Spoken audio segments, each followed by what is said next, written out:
இந்த அக்ஷய திருதியில உங்க லலிதாவோட ஏற்கனவே கம்மி சேதாரத்துல 1 இல்ல 2%, 3% கம்மி. ஆச்சி பாதாம் ட்ரிங்க். ஆச்சி பாதாம் ட்ரிங்க் ஒன்னு வாங்கினா ஒன்னு free. Periyar Maniammai institute of science and technology, Thanjavur. The world needs you. Nakkheeran நேயர்களுக்கு வணக்கம். இன்று நம்முடன் கருத்துக்களை பகிர்ந்து கொள்ள இணைந்திருக்கிறார் திமுக தேர்தல் பணிக்குழு செயலாளர் கடலூர் இல புகழேந்தி அவர்கள். வணக்கம் சார். அனைவருக்கும் வணக்கம்.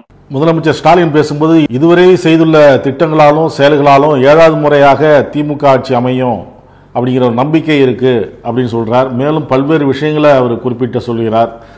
திமுக ஆட்சி வந்ததுக்கப்புறம் என்னென்ன செஞ்சோம் அப்படிங்கிறதுலாம், பொருளாதாரத்தில் நம்ம நல்லா இருக்கிறோம், தனிநபர் வருமானத்தில் அது நல்லா இருக்கிறோம். அண்ணா அரசு, கலைஞர் அரசு, எம்ஜிஆர் அரசு என்ற வரிசையில் ஸ்டாலின் அரசு என்று சொல்வதற்கு பதிலாக திராவிட மாடல் அரசு என்று நாம் சொல்கிறோம். இதை ஏன் சொல்றோம்னா, இது ஒரு தனி மனிதனின் ஆட்சி அல்ல, ஒரு தத்துவத்தின் ஆட்சி என்று குறிப்பிட்டிருக்கிறார். இதெல்லாம் எப்படி பாக்குறீங்க? நீங்க கேட்ட கேள்வியில மிக அழகாக அருமையான சில கருத்துக்களையும் நீங்க பதிவு பண்ணிருக்கீங்க. எங்களுடைய தலைவர், தமிழக முதல்வர் அண்ணன் தளபதி அவர்கள் மீண்டும் ஆட்சிக்கு நாங்க வரோம் அப்படின்னு சொன்னா அந்த அளவுக்கு நம்பிக்கை. ஏன் அந்த அளவுக்கு நம்பிக்கை தெரியுங்களா?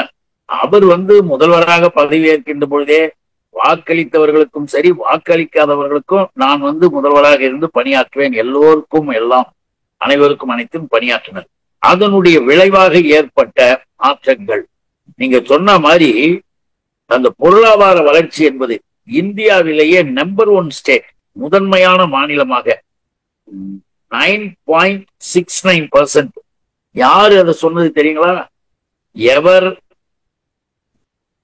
திராவிட முன்னேற்ற கழகத்தை விமர்சனம் செய்கிறார்களோ, யாரு திராவிட மாடல் அரசு இனிமே வரக்கூடாது, திராவிட மாடல் அரசு என்பது மோசம் அது இதுன்னு சொல்றாங்களோ, எல்லா வகையிலையும் நிதி நெருக்கடியை கொடுத்து தமிழ்நாட்டு மக்களுக்கு தொல்லை தருவதற்காக தமிழ்நாடு அரசாங்கமாக இருக்கிற திராவிட மாடல் அரசுக்கும் பிரச்சனைகளை உருவாக்குறாங்களோ அந்த நபர்கள் இருக்கக்கூடிய ஒன்றிய அரசு, யூனியன் கவர்மெண்ட், அந்த கவர்மெண்டினுடைய விவர குறிப்புகளின் மூலமாக, ஆய்வறிக்கையின் மூலமாகத்தான் இந்தியாவிலே நம்பர் 1 மாநிலமாக வளர்ச்சி, பொருளாதாரத்திலே 9.69% வளர்ச்சி, இன்னும் பல்வேறு துறைகளிலும் முதன்மையான நிலையிலே தமிழ்நாடு இருக்கிறது அப்படின்னு ஆய்வறிக்கைகளின் மூலமாக, உண்மையான அதிகாரிகளின் மூலமாக கிடைக்கிற தகவல் வெளியிடுறாங்க அரசுல, ஒன்றிய அரசுல.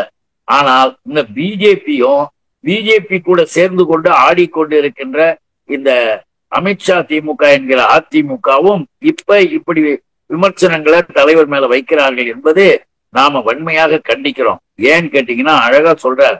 இப்ப பாருங்க, மத கலவரத்தை உருவாக்க, சாதி கலவரத்தை உருவாக்க, தமிழ்நாட்டில் இருக்கிற அமைதியை கெடுக்க நீங்கள் என்ன திட்டம் போட்டாலும் நான் சொல்றேன்னு அழகா அசம்பிளியில பதிவு பண்றார். இது மணிப்பூர், காஷ்மீர் அல்ல, இது தமிழ்நாடு. இங்க நீங்க செய்ய வேண்டும் என்று யார் நினைத்தாலும் சரி, தமிழ்நாட்டு மக்களே முறியடிப்பார்கள் அப்படின்னு சொல்லிட்டு இன்னொன்னு அழகா சொல்றாரு பாருங்க. இந்துன்னு சொல்லிட்டு எங்க கிட்ட இருந்து யாரையும் பிரிக்காதீங்க. இந்துக்களுக்கு எதிராக இருக்கிறதே பாரதிய ஜனதா கூட்டம் தான் அப்படின்றதுக்கு ஒரு ஆதாரமா என்ன சொல்றாரு, ஃபர்ஸ்ட் கிளாஸா சொல்றாரு. இத முதல்ல எல்லாரும் தெரிஞ்சுக்கணும். பிசி எம்பிசிக்கு மெடிக்கல்ல, மருத்துவக் கல்லூரியில 50% யூனியன் கவர்மெண்ட், பிஜேபி கவர்மெண்ட் ரத்து செய்தது. அப்படி ரத்து செய்கின்ற பொழுது தமிழ் இம்ஸ் எல்லாம் குதிக்கிறாங்களே, இங்க அப்படியே பிஜேபி ஆட்டுக்குட்டிலாம் ஆடுறாங்களே. இந்த பிஜேபி தலைவர்களாக இருக்கிற RSS ரவி போன்ற யாருமே எல்லாரும் வேடிக்கை பார்த்த நிலையில் நம்முடைய முதல்வர், எங்களுடைய தலைவர் தளபதி தான் கண்டனம் தெரிவித்தது மட்டுமல்ல, கோர்ட்டுக்கு போனார். ஃபர்ஸ்ட் கோர்ட்டுக்கு போய் கோர்ட்ல வாதாடி வெற்றி பெற்று மீண்டும் அந்த 50% மருத்துவ கல்வியில் கொண்டு கொடுத்தது தலைவர் தளபதி. அதனாலதான் அவர் மீது இருக்கக்கூடிய அந்த நம்பிக்கை. அவர் மட்டும்தான் அப்ப இந்துக்கள் என்று இவர்களால் அழைக்கப்படுகிற நம்முடைய தமிழர்கள், சைவர்களாக, வைணவர்களாக, திராவிட சமைத்தவர்களாக இருக்கிற நம்மை இந்து என்று சட்டபூர்வமாக அழைக்கக்கூடிய அவர்கள் ஏன் இந்துக்கள் படிப்பை கெடுத்த, அதுக்கு பதில் சொல்லுன்னு அறிவுபூர்வமான வினாக்களை எடுத்து வச்சுட்டார். அதனாலதான் உறுதியா சொல்றார், மகளிருக்கான திட்டங்கள், இன்னும் மாணவியர்களுக்கான திட்டங்கள் இதுவரை இந்தியாவிலேயே யாருமே பார்க்காத அளவிற்கு மிகப்பெரிய அளவிற்கு சாதித்துள்ளதையெல்லாம் எடுத்து சொல்லி இன்றைக்கு வேலை வாய்ப்பு, அயல்நாட்டு கம்பெனிகளினுடைய மூலதனத்தின் மூலமாக தொடங்கப்படுகிற கம்பெனிகள் இதெல்லாம் தமிழ்நாட்டில எப்பயும் கிடையாது. ஏன்னா கொலை சொல்றது என்பது பெருசு இல்ல. இப்ப எடப்பாடி போன்ற நபர்கள் இப்ப அவங்களுடைய நிலைமையெல்லாம் என்ன, உனக்கு முதல்ல ரெட்டலை இருக்குதா, உன் கட்சி இருக்குதா, உன் பேர் இருக்குதான்னு உன் ஆளுங்கிட்டே போய் கேளு. அது ஒரு பக்கம் அங்க புடிச்சு இழுத்துக்கிட்டு 4 விதமா 4 பேர் சுத்தி அலைஞ்சுக்கிட்டு இருக்கிறான். இது சும்மா விளம்பரத்துக்காக. இது குறித்து தமிழிசை சவுந்தரராஜன் பேசும்போது இங்க யாரு சாதி மதம்லாம் குறித்து பேசுறா, ஆளுங்கட்சியினர் தான் இந்த மாதிரி பேசுறாங்க. பள்ளிகள்ல இதுவரைக்கும் எந்த ஆட்சியிலையும் ஆட்சி நடந்த போதும் அங்க சாதி பிரச்சனை நடந்தது இல்ல. இப்ப இந்த ஆட்சியில தான் அதெல்லாம் நடக்குது. கள்ளக்குறிச்சியில எல்லாம் நடந்ததுன்னு எல்லாருக்கும் தெரியும். இருக்கிற நீர்ல மலம் கலந்தது இந்த ஆட்சியில தான் நடந்தது. யார் பிரச்சனையாக இருந்தது, வளர்ச்சிக்கு யார் தடையாக இருந்தது என்பது மக்களுக்கு நன்றாக தெரியும் அப்படிங்கிறாங்க. முதல்ல தமிழ் செய்ய இந்த அம்மாவை உத்தரப்பிரதேசத்துக்கு, குஜராத்துக்கு, பீகாருக்கு, ஹரியானாவுக்கு இங்கெல்லாம் அனுப்பி பார்க்கணும். அங்க ஒண்ணு தெளிவா இப்போ ஒரு ஸ்கூல்ல கூட ஒரு இது ஒண்ணு எடுத்தாங்க. புள்ளி விவர கணக்குகள்ல வரும்போது வெளியில இருக்கக்கூடிய ஒரு அமைப்பு ரீதியா போய் பார்த்தாங்க. அங்க சில பள்ளிக்கூடங்களில் தாழ்த்தப்பட்டவர்கள் அங்க உட்காரணும், பேக்வர்ட் கிளாஸ் அண்ட் எம்பிசி போன்ற பேக்வர்ட் கிளாஸ் சூத்திரர்கள் இந்த பக்கம் உட்காரணும், முன்னேறிய வகுப்பா இருந்தவங்க முன்னாள். இதெல்லாம் ஸ்கூல்ல, இதெல்லாம் தமிழ் இம்சைக்கு நம்ம எங்க சொல்லுது? தமிழ்நாட்டுல மிகப்பெரிய தந்தை பெரியாரினுடைய கொள்கையை ஏற்றுக்கொண்ட திராவிட மாடல் அரசு நாம. அங்கு எல்லாவற்றிலுமே சாதி மதத்தை பார்த்து ஒண்ணு இல்ல, சின்ன பிள்ளைங்க போய் தண்ணி குடிச்சிட்டானுங்கன்னு அடிச்சே கொண்டுட்டாங்க குஜராத்ல ஒரு கிராமத்துல.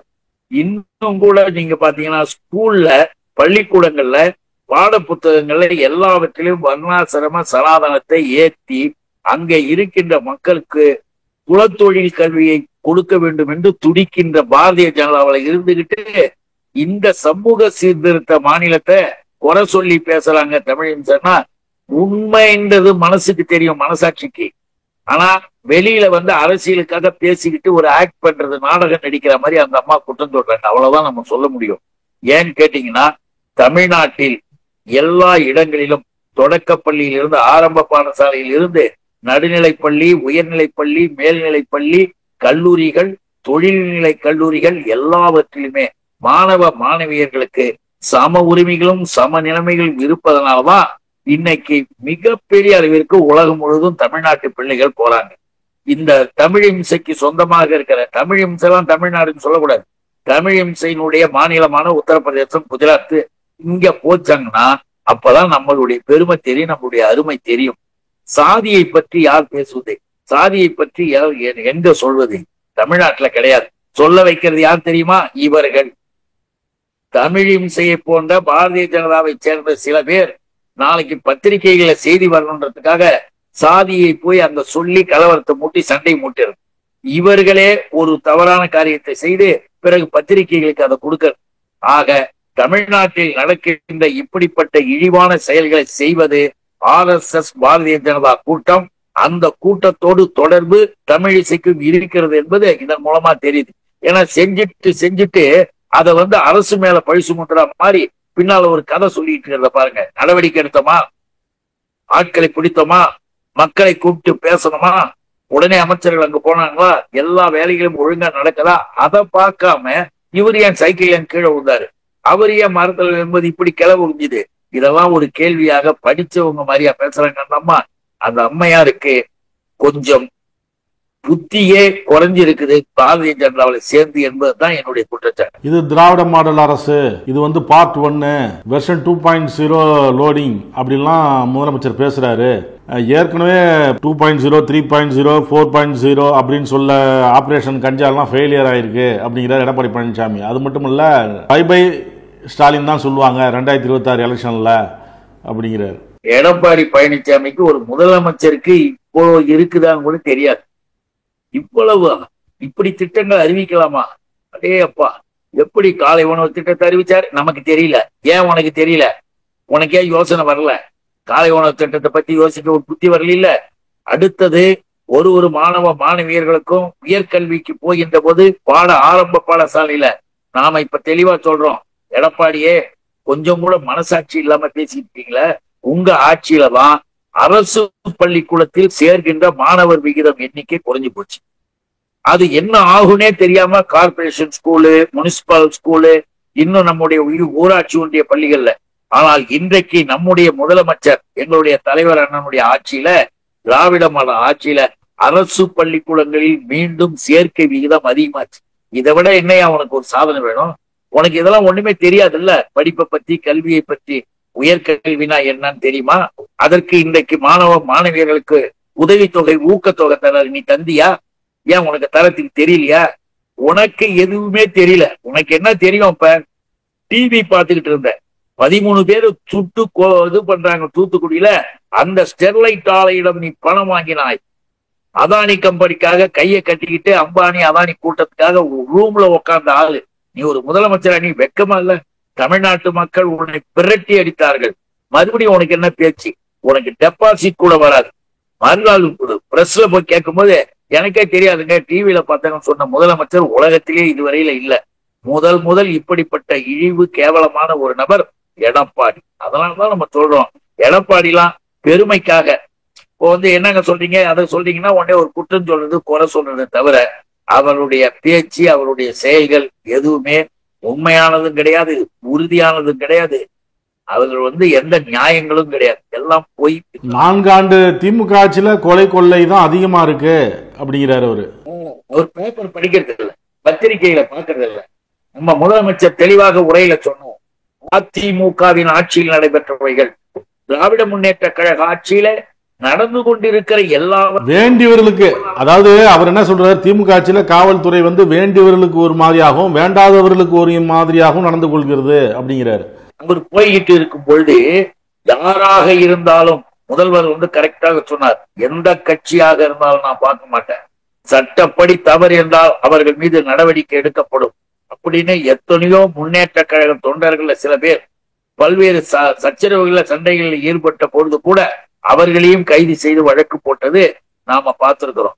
இன்னைக்கு கூட நம்முடைய தலைவர்கள் மீது பழைய வழக்குகளெல்லாம் எடுத்து விசாரிக்கின்ற பொழுது கூட நம்முடைய முதல்வர் சட்டப்படி அவர்கள் தங்களை நியாயவாதிகளாக, நிரபராதிகளாக நிரூபித்து வருவார்கள், அதற்கு எந்த விதத்திலும் நாங்கள் தடையாக இருக்க மாட்டோம்னு ஆட்சி நடத்திட்டு இருக்கிறது உலகத்துக்கு தெரியும். எடப்பாடி பழனிசாமி எல்லாம் போலீஸ்காரர்களை, காவல்துறையினரை அந்த பொள்ளாச்சியில அங்க நடந்த பாலியல் விவகாரங்கள், பெரிய விடுதி, அந்த விடுதியில நடைபெற்ற அக்கிரம அநியாயங்கள் எல்லாம் வேடிக்கை பார்த்த அதிமுக, அது காவல்துறையின் கைகளை கட்டி போட்ட அதிமுக, அது இன்னைக்கு எங்க மேல குறை சொல்லி பேசுகிறது என்றால் தாங்கள் செய்தவர்கள் செய்ததையெல்லாம் மக்கள் மறந்துட்டாங்கன்னு நினைக்கிறேன். மக்கள் மறக்கவில்லை, சரியாக இருக்கிறார்கள், உங்களுக்கு பாடத்தை தருவார். 2 அமைச்சர்கள் பதவி நீக்கம் செய்யப்பட்டிருப்பது தமிழக அரசியலில் இருந்து திமுக அகற்றப்படுவதற்கான தொடக்க புள்ளி அப்படிங்கிறார் தமிழக பாஜகவின் முன்னாள் மாநில தலைவர். திமுகவின் அடித்தளமே ஆட்டம் காண்பதை பார்க்கும்போது மகிழ்ச்சியா இருக்கு அப்படிங்கிறார். யாரு மிஸ்டர் 420 மேல என்கின்ற நபரை நாம எங்க போய் சேர்க்கணும்னு சொல்ல முடியாது. பிஜேபியினுடைய ஆட்சியில இன்னைக்கு வட மாநிலங்களில் நடந்து கொண்டிருப்பது இல்ல, எல்லா மாநிலம் பிஜேபி எங்கெங்கெல்லாம் ஆட்சியில் இருக்குதோ அங்க நடந்திருக்கிறதெல்லாம் போய் ஒரு முறை அண்ணாமலையை பார்த்துட்டு வர சொல்லணும். ஏன்னு கேட்டீங்கன்னா எல்லா வகையிலையுமே ஊழலிலே முதன்மையானது. ஊழல் மட்டுமல்ல, சட்ட ஒழுங்கு பாழ்பட்டு சீர்கெட்டு போய் இருப்பது. ஏன் சட்ட ஒழுங்கு பாழ்பட்டு போய் சீர்கெட்டுன்னு சொல்றேன்னா, அங்கே இருக்கக்கூடிய தலைவர்கள் நேரடியாகவே தவறுல இறங்குறாங்க. நேரடியாக இறங்கி நாங்க இப்படிதான் செய்வோம், அதை யார் நீ கேட்க என்று காவல்துறையை, நீதித்துறையை கேள்வி கேட்கக்கூடிய அளவிற்கு இவர்கள் செய்து கொண்டிருக்கிற அநியாயங்கள். அது மட்டுமல்ல, ஏதாவது இவங்களுக்கு ஒரு உண்மையான நிலைப்பாடுகளை பத்தி தெரிஞ்சு இவங்க ஏதாவது செய்யறாங்களா? உதாரணத்துக்கு ஒன்று சொல்லணும்னா, பொய் பித்தலாட்டத்துல கூட்டம் முதன்மையான கூட்டம். எப்படின்னா, ஒரு அமைச்சராக இருக்கிறவங்களுக்கு கூட விவரங்கள் புரியணும். இப்போ யூனியன் கவர்மெண்டினுடைய நீர்ப்பாசன அமைச்சராக இருக்கக்கூடிய நபர், அந்த நபரு என்ன சொல்றாரு, அப்படியே நாங்கள் சிந்து நதியை நிறுத்திடுவோம் போயிடுவோம். எதுக்கு இதை இங்க சொல்றேன்னா, அதுல ஒரு கனெக்ஷன் இருக்கு, அதுக்கான தொடர்பு இருக்கு, அதுக்காக சொல்றோம். ஏன்னா இவங்களுடைய யோகியதை, இவர்கள் திமுகவை பார்த்து கொலை சொல்றது அண்ணா சும்மா இன்னும் தமிழ்நாடு தனிநாடு மாதிரியும், அந்த தனிநாட்டுல நாமெல்லாம் இருந்து ஆட்சி செஞ்சுட்டு இருக்கிற மாதிரியும் தானா கற்பனை பண்ணிட்டு உளறியின் திரியிற அந்த சொன்னா, திரும்பிப்பார், உன்னை திரும்பிப்பார். உனக்கு புரியுற மாதிரியே ஒண்ணு சொல்லணும்னா, உத்தரப்பிரதேசத்தை சேர்ந்த ஜோஷி மடம், சங்கர மடம் மாதிரி ஜோஷி மடம், அந்த மடத்தினுடைய தலைவர் அங்க ஒரு சங்கராச்சாரி. அந்த சங்கராச்சாரி காவி உடைய போட்டுக்கிட்டு தெளிவான ஒரு கருத்தை அந்த ஒரு சங்கராச்சாரி சொல்றாரு. அப்பதான் நம்ம நினைச்சு பாக்குறோம், இந்தியாவை பாக்குறது இல்ல, மற்ற மாநிலங்கள்ல தன்னுடைய கட்சி ஆட்சியில் இருக்கிற இடத்துல கேவலம், மிக மோசம். அதுவும் இந்த யூபியில அங்கு நடக்கிற அநியாயங்கள், அநியாயமான மரணங்கள், சாவுகள், அதெல்லாம் போய் பார்க்க சொல்லணும். இந்த சங்கராச்சாரி சொல்றாரு, தெளிவாக சொல்றாருங்க. பகல்காம் தாக்குதலுக்கு பிறகு எதிர்ப்பாக 65 ஆண்டு காலமாக இருக்கிற சிந்து நதி நீர் ஒப்பந்தத்தை நாங்க ரத்து செய்வோம் என்று ஒன்றிய அரசு அறிவிக்கிறது.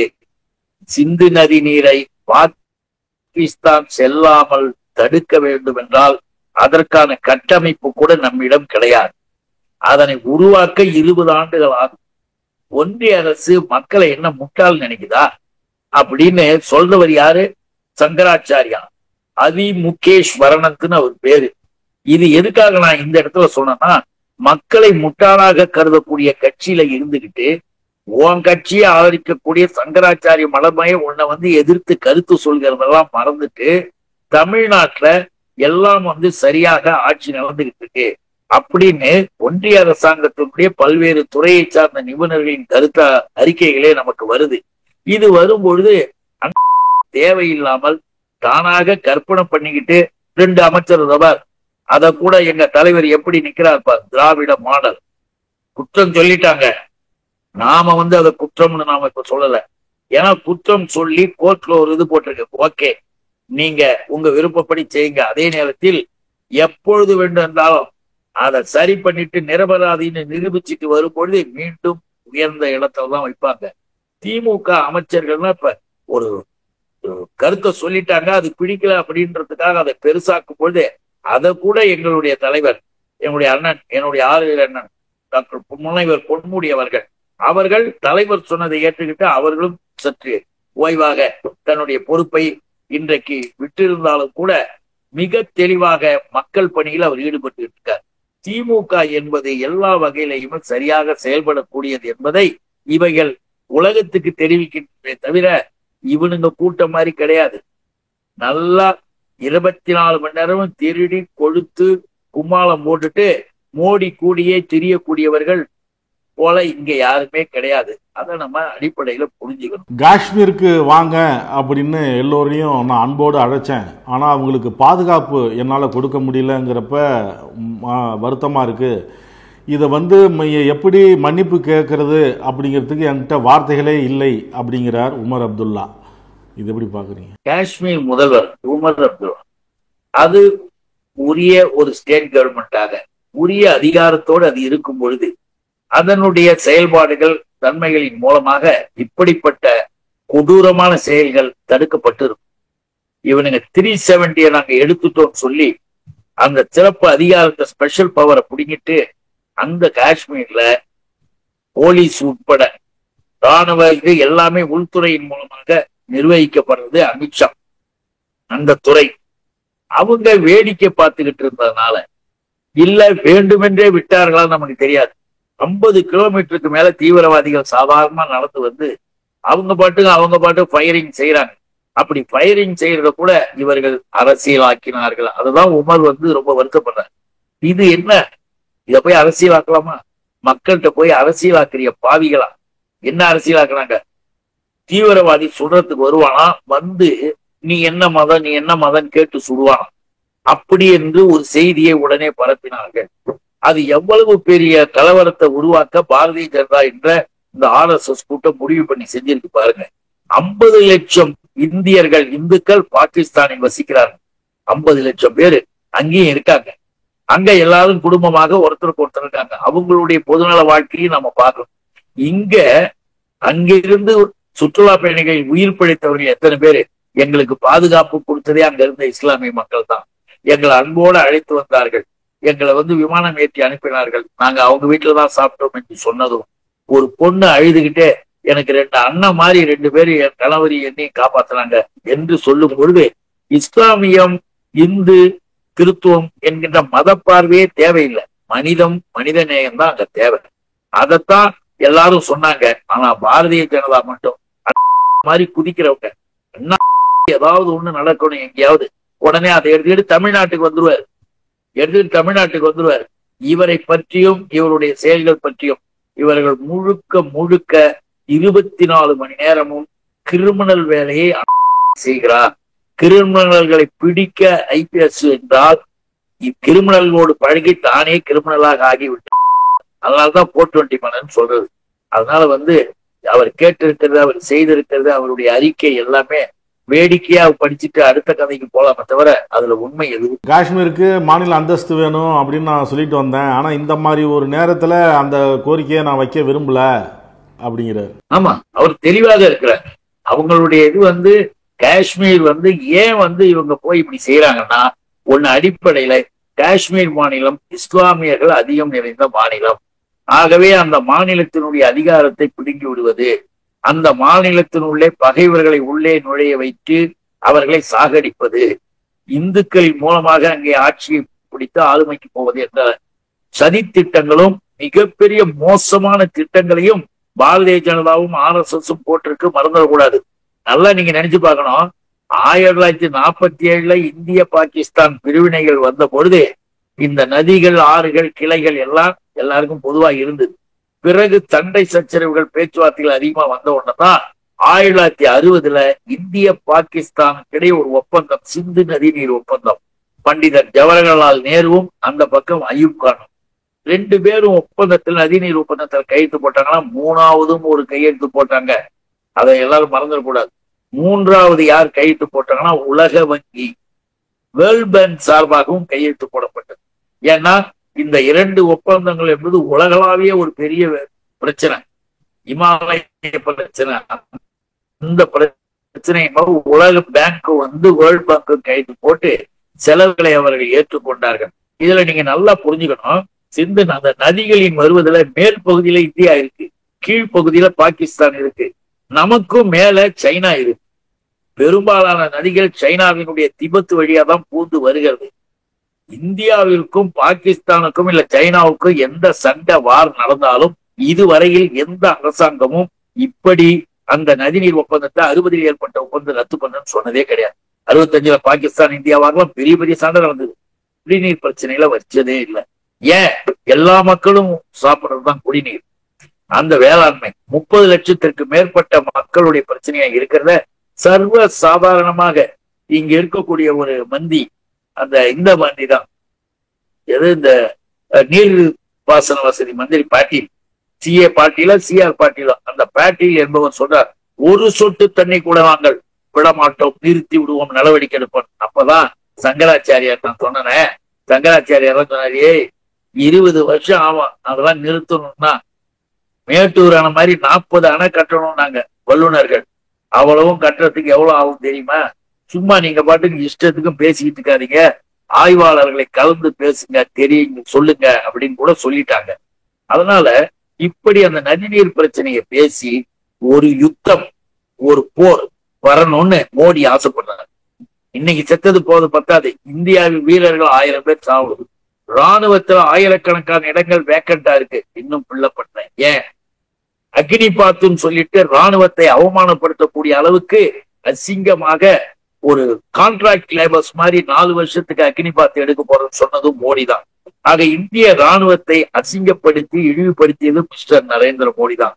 அதனாலதான் நாமெல்லாம் சொன்னா ஒத்துக்க மாட்டாங்க. அவங்க கட்சியை சேர்ந்த தலைவர் ஒருத்தர் சொன்னார், மிக தெளிவாக சொன்னார், இப்ப நடந்து கொண்டிருக்கிற இந்த ஆட்சியின் மூலமாக இந்த காஷ்மீர் பிரச்சனையில சிந்து நதி நீரெல்லாம் சொல்லிட்டு இருக்கிறது மிகப்பெரிய தவறானது, கொடூரமானது. இதை நாங்கள் ஏற்றுக்கொள்ள முடியாது. நீங்க நடவடிக்கை எடு, பாகிஸ்தான் மீது வார்த்தோடு அப்படின்னு சொல்றதை விட மோடியும் அமித்ஷாவும் பதவி விலகினால் நாட்டுக்கு நல்லது. பாரத நாட்டை அவமானப்படுத்துவது நிறுத்தப்படும். பாரத நாட்டை ஏன் அவமானப்படுத்துறேன்னு சொன்னது யார் தெரியுமில்ல? பாரதிய ஜனதாவின் இன்னைக்கு முன்னணியில ஒருத்தரா இருக்கிற மிஸ்டர் சுப்பிரமணிய சாமி வெளிப்படையா அறிக்கை கொடுத்தார். இவனுங்க எல்லாம் ஏதாவது நடவடிக்கை எடுத்தாங்களா? அதையும் கேட்டுக்கிட்டு அவரையும் வச்சுக்கிட்டு தான் இருக்காங்க. எதுக்காக சொல்றோம்னா, அவர் சொல்லுவதில் உண்மைதான் என்பதை இவனுங்களே ஒத்துக்கிட்டாங்கன்னு அர்த்தம். ஏன்னா அதனாலதான் ஆக்ஷன் எல்லாம் இருக்கு.